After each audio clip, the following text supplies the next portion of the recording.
students, welcome to your IT class. So today we are going to continue with our session 7, that is internet services. Okay, so today we will continue with the last two topics from this session. So before starting our today's session, let us do a small recap from the previous class. So in the previous class we had gathered knowledge on what is email. Okay, it is one of the most popular services of internet, and sending and receiving of message electronically, okay, throughout the world with from one individual. It may be between two individuals, or it may be between a group of individuals, and it is called as email. Okay, the full form is electronic mail.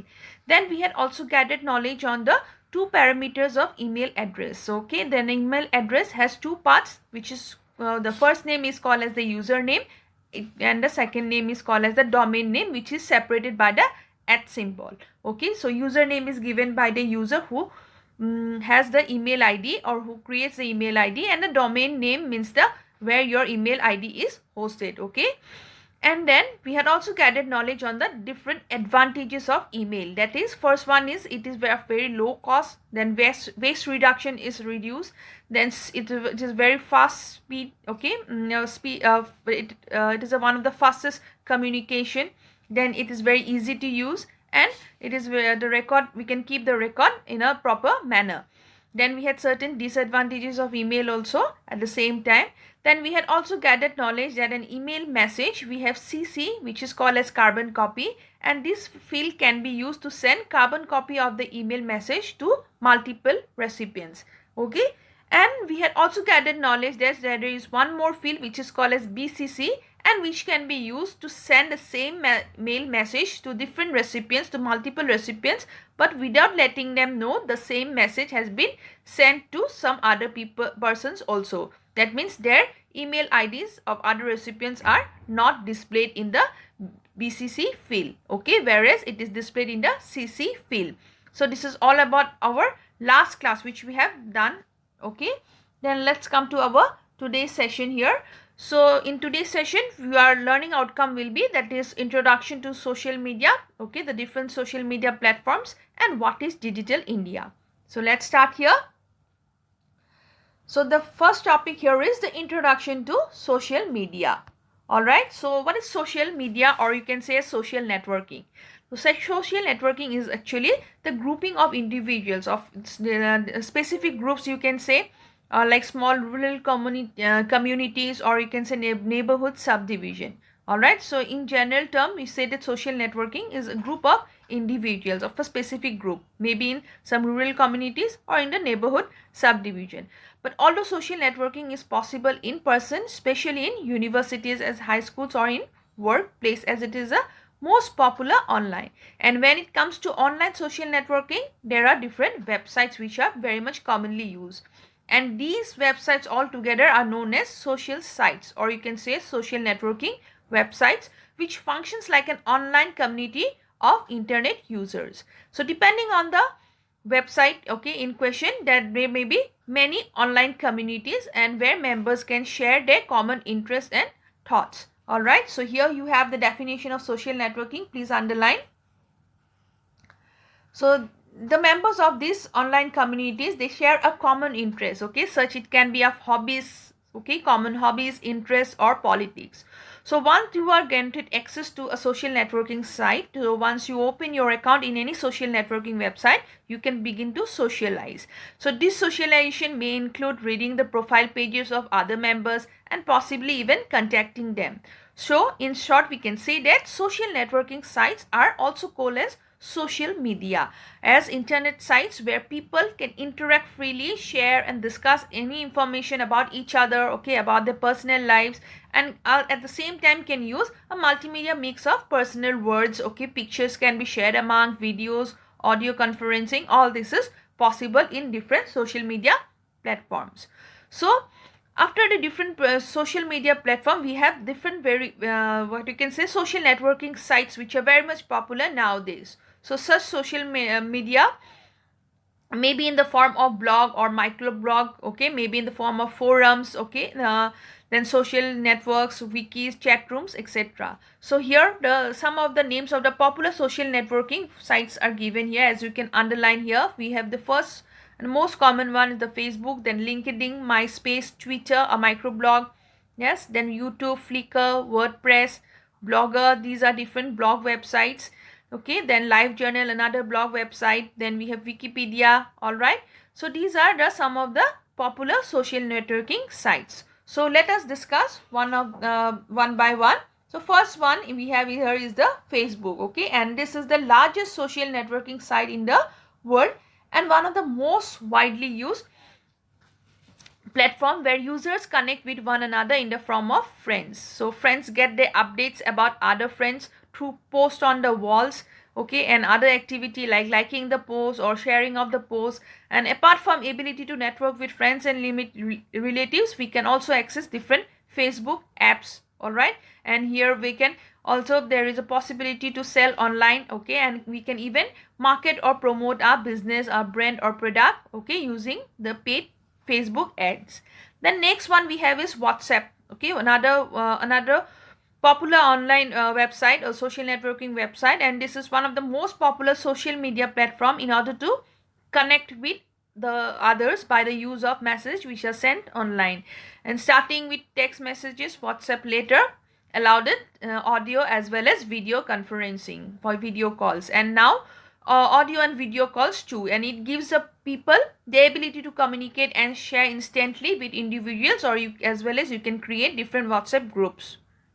The next one is again we have is Twitter again, which is a real-time public microblogging, okay, where new breaks are taken. Then here short messages with a limited, earlier it was restricted to 140 characters, but now it has been restricted to 280 characters, and that's why it is used as a term as microblogging, okay. And the posts of Twitter are known as tweets. So whatever message you post on a Twitter, those messages are known as tweets.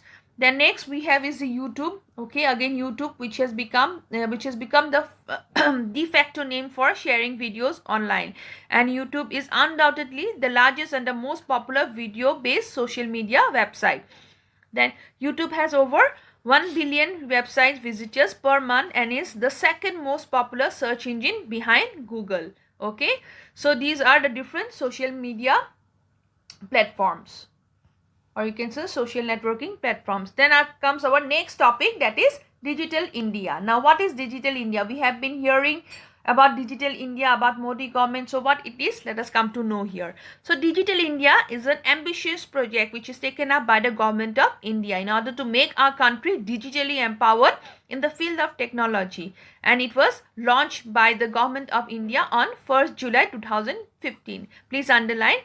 And the aim of Digital India is to ensure that the government services are made available to the citizens electronically, okay, by improved online infrastructure and also by increasing the internet connectivity, or by making the country digitally empowered in the field of technology.